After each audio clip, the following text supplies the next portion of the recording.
My parents were talking about a murder and robbery that they had heard about on the news. At first, my neighbor was tied up and beaten until he told them where his savings were. Hi, I'm Carrie. About the beginning of June, as the warm days of summer approached, I suddenly felt the urge to go to a village near Detroit. Mostly I remembered the village for its beautiful views and delightful natural atmosphere, which was much better than the ordinary urban environment. In an act of nostalgia, I decided to pay a visit to see what had changed in my 17 years there. To visit there was no one in particular. My aunt passed away in mid-2009, and I did not know other people there, and there was no need to get acquainted. In general, packed and prepared the car, I went to the same village. In 4 hours I was able to reach my destination. By that time it was already getting dark, and a beautiful evening sun was slowly disappearing behind the horizon, lighting up the sky with an orange-red glow. Having chosen a suitable place, I parked, got out of the car and began to breathe the pure natural air. Already on the outskirts of the village it was noticeable that many houses looked deserted, as if the inhabitants had long moved from this backwoods to more comfortable, urban places of residence.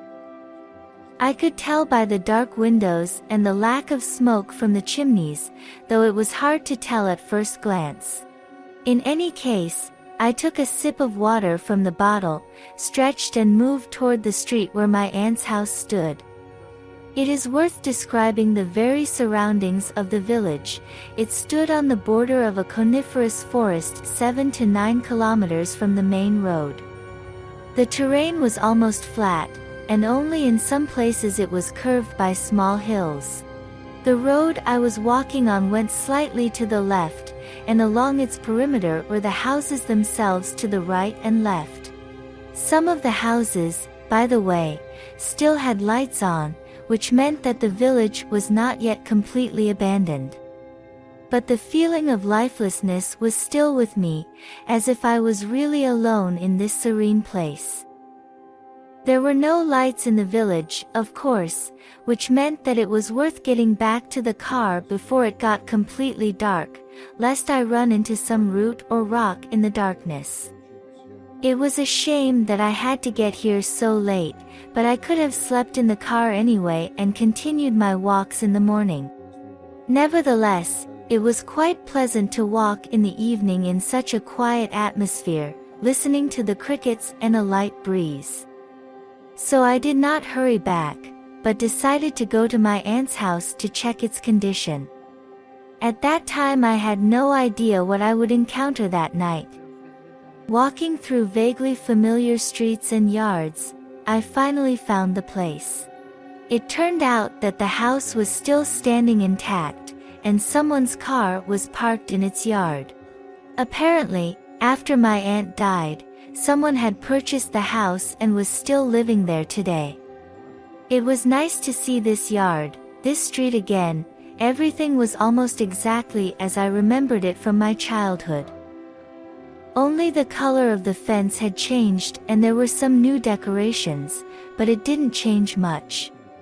By that time it had got so dark that the roof of the house almost merged with the dark night sky. I interrupted my thoughts and decided to go to sleep in the car, when suddenly I was attracted by some sound, resembling heavy footsteps. It came from somewhere on the left side, where the road continued on toward the forest. I turned toward the sound and saw a dark silhouette in the distance. His limp and clumsy movements gave it away that he was an old man, or rather some old woman, as I could tell from the hem of his dark dress, or robe. I don't know how to describe it. In the darkness I could not make out any definite features, especially since she was quite far away from me, but it looked like she was walking slowly towards me. At first glance she didn't seem suspicious, or at least not threatening. But the longer I stared at her barely visible silhouette, the more uncomfortable I became.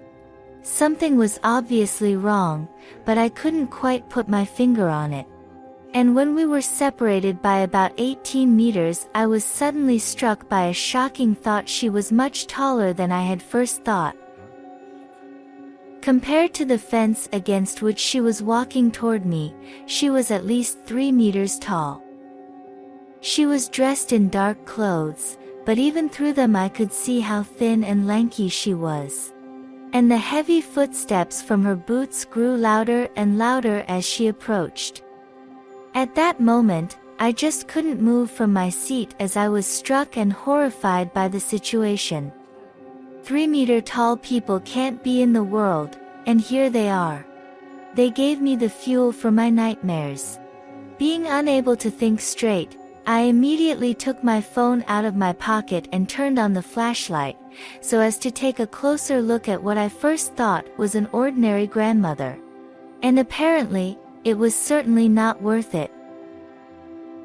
The flashlight was bright and shining well, but its light still did not reach the creature, because it was quite far away. At the same moment, however, his eyes became clearly visible. They shone brightly when I pointed the phone in their direction. The sight made my knees tremble and my pulse quicken even more, as it horrified me. There was nothing human in those eyes, only something animal and unnatural reflected in them. It was as if something was looking at me now that, by its very nature, was breaking the laws of nature and the natural order of things, something that should not exist in our world. But there it was, and it was looking at me right now. It wasn't looking away. After I turned on the flashlight, the thing froze for a few seconds, and then continued walking forward toward me, but this time gradually speeding up. This was enough to drive me mad. I ran as fast as I could in the opposite direction, toward the salvation car. The heavy foot stomping behind me grew louder and louder, and I ran without looking back. Dogs barked in the neighboring yards, but I paid no attention to that and kept running. It still amazed me how I managed to keep my composure, albeit with difficulty.